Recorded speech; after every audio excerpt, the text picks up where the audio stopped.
Welcome back to some new r/PettyRevenge stories, where people share small victories over those who wronged them. I hope you had a great day. The first story is called Tow Fees. One of my neighbors decided to park their car and block my driveway. My household decided to call the city's parking department to leave them a $108 ticket. We opted not to tow, just to see if they'll pay attention and move it. The next day, the vehicle was still there, so we called the city again and told them to tow it. It came with a second $108 blocking driveway ticket and a tow truck to take it away. The penalty for towing is a $347 administrative fee, $293 if first offense, and a $286 tow truck fee, and more fees if the vehicle isn't retrieved within the first 4 hours. Hopefully they learned their lesson, but they had it coming at the tow lot. Other than the 2 blocked driveway tickets and towing charges, in order to get their vehicle out of the lot, they also had to pay all their outstanding parking tickets, totaling $1,800. How did I know they had a bunch of unpaid parking tickets? They haven't paid their vehicle registration to the California DMV for 2 years, and the DMV won't issue new tags until you paid off all your parking, toll evasion and other debts. I took a look at the public information posted on the city's online citation portal, and with an easy search found out they had several unpaid tickets and how much they owed. They decided to ignore every parking ticket they were given, because they were fined heavily for failure to pay on time.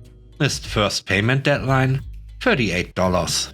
Missed second payment deadline, $53. And for missing the second payment, $40 and sent to collections. If they paid for their tickets in a timely manner, they would have paid a mere $752. This excludes the 2 new $108 driveway tickets. But for failure to pay, they owed $1,800. To get their vehicle released from the tow lot, they had to pay $2,649, $2,559 if first time tow. I find it amusing that they can afford a new fancy electric car in their driveway, but for the other car that was towed, refused to pay their parking tickets and vehicle tax. As of today, they still haven't paid their vehicle registration.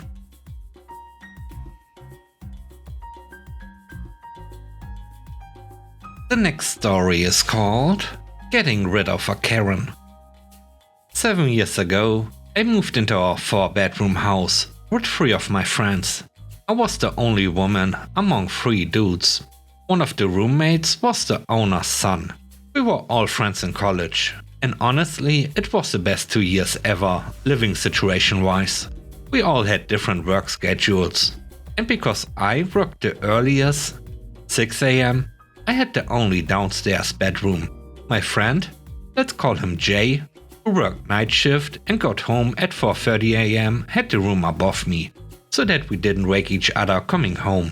During the week, Jay and I would eat breakfast together before he went to bed and I went to work. We had a jar in the kitchen where we all would throw spare cash in, like $5 to $10 at a time each. That was for common groceries, like milk, eggs, basic bread, occasional house meals and beer, because we were in our early to mid-20s. The rule was always that if you used the last of the common use stuff, you'd take from the jar to cover the cost and grab it from the store ASAP. When we grabbed pizza or I'd make a meal for everyone, we used the same fund. About 5 months into the living situation, Jay met Karen and started dating her. He brought her to one of our game nights to introduce her to us, to get a feel for how she'd mesh with us. And all was fine when she thought I was only the girlfriend of another roommate. Because we were playing in the dining room right by my room, Karen saw me go into that room to grab a sweater early in the night. Then she saw my roommate, the one she assumed I was dating, go upstairs to grab his phone charger. The entire vibe changed, and she started to ask me who I was dating. She was floored when my roommates confirmed I lived there. I had my own room, and I wasn't dating any of them. She saved face, said she was just surprised I'd want to live with 3 men, and we moved on. Cam, the owner's son, and I were the only ones who realized Karen saw this as a problem. After that, she started coming over right after I got off work, and only left when Jay went to work. If I came out of my room to the living room, she'd ask why I was out there. If I was going to the kitchen, she would remark that I was being disrespectful to her and Jay and interrupting their time together. If I was talking to Jay when she got there, she'd practically grind on him and shove her tongue down his throat. She even complained that I was ruining the mood for doing my laundry. Jay had made it clear that he knew she was being a problem and had started pushing for them to just chill in his room. Unfortunately, she used the opportunity to make some of the worst imitation noises any of us other roommates had ever heard. We laughed it off and just left those two alone. After a couple of weeks, she had gotten drunk before Jay went to work, and we insisted she stay in his room and sleep it off. I even brought her food and Tylenol, because the girl was going to feel like hell in the morning. The next morning, Jay came home and started making breakfast for me and him, when Karen came down and just started screaming. She woke the other 2 roommates up. She accused Jay of cheating, accused me of having relations with all the guys, then made the dumbest statement possible. She demanded I pay Jay back for the food he was wasting on me. Cam literally grabbed a $5 from the jar and slapped it in Jay's hand. Cam and I had a come to Jesus talk with Jay. We both told him if she couldn't deal with me living there, then she could no longer come over. Jay asked for a week to figure things out, trying to claim she was just caught by surprise when she saw him making me breakfast and not thinking clearly. We gave him a week. In that week, mysteriously, the grocery jar was getting raided. We all noticed and talked about it. We noticed my clean dishes were appearing, still clean, in the sink. Little things were disappearing from common rooms and weirdly appearing in my room. Karen was being sweet. She was not exactly covered. Cam and I knew she was sowing chaos, but being curious where this was headed, we just watched. After a week, Cam gets a call from his mom, asking if I had been going through something lately. Apparently, a concerned party had sent her picture after picture and story upon story about how I was trashing the house and stealing. Karen expected this to get me in trouble. Lucky for me, my landlord was actually worried I was not doing okay and wanted Cam to help me get through it. Cam told me, and I started planning my petty revenge. The first thing I did was eliminate the grocery jar. I split up what was in it evenly between the 4 of us and told them that because of the raided stash, I felt it needed to go away. Karen did not like this, but when asked why, she claimed it was rude for me to make a unilateral decision. Cam backed me. Battle won. Then I started hanging with Cam in the living room every day. She complained, but Jay told her it's our house and we can do as we please. When she would go to the kitchen, one of us always asked what she was doing in our fridge. She stopped going in our fridge after 2 days.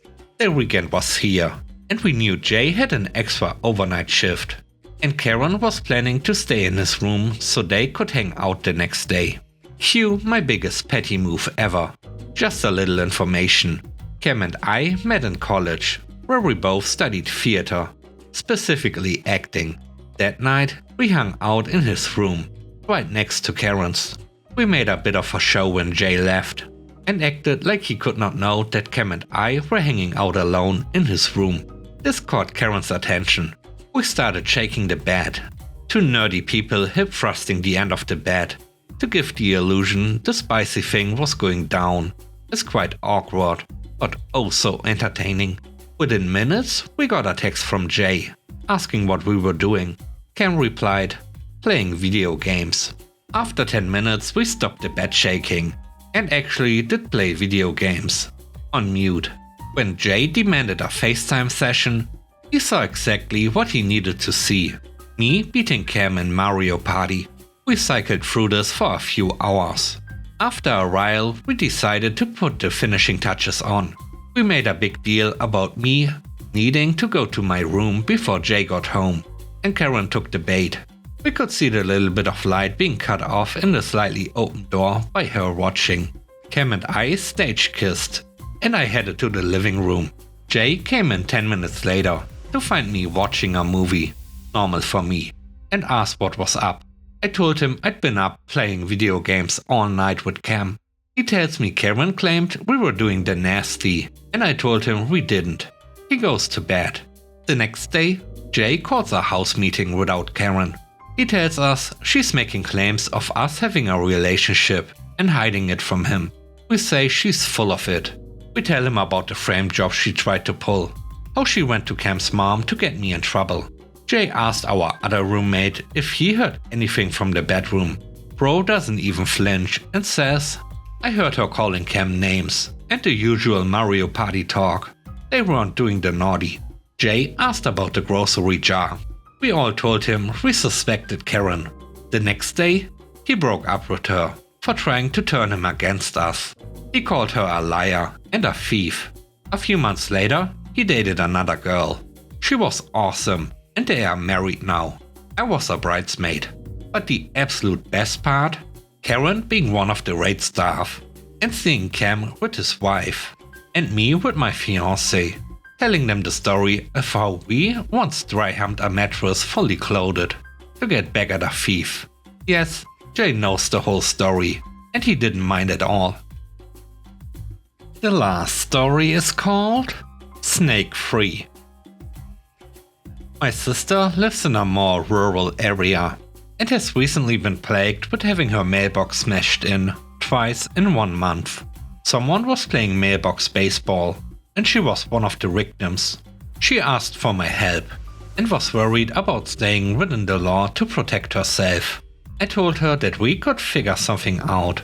So I went to Home Depot and purchased 2 identical steel mailboxes, the traditional kind, with the rounded top. I took one mailbox and glued a layer of foam underlayment to the inside. I filled it with concrete, making sure to add the appropriate rebar, with a curved handle sticking out of the end.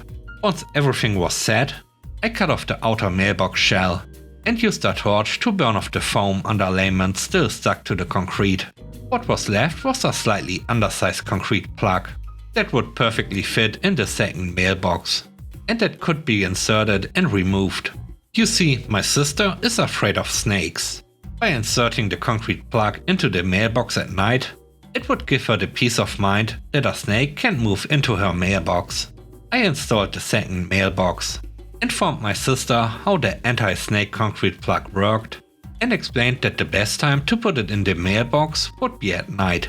Strangely enough, one morning, there was a mark on her new mailbox and a bunch of small glass pieces along the road.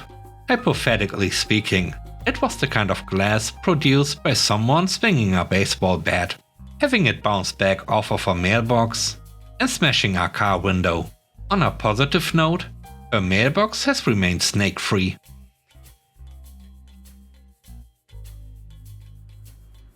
Thanks for watching the video. I hope you enjoyed it. If you did, please don't forget to leave a like, comment and subscribe. And if you have time, watch another one of my videos. And now, I hope you have a great day. See you soon. Bye bye.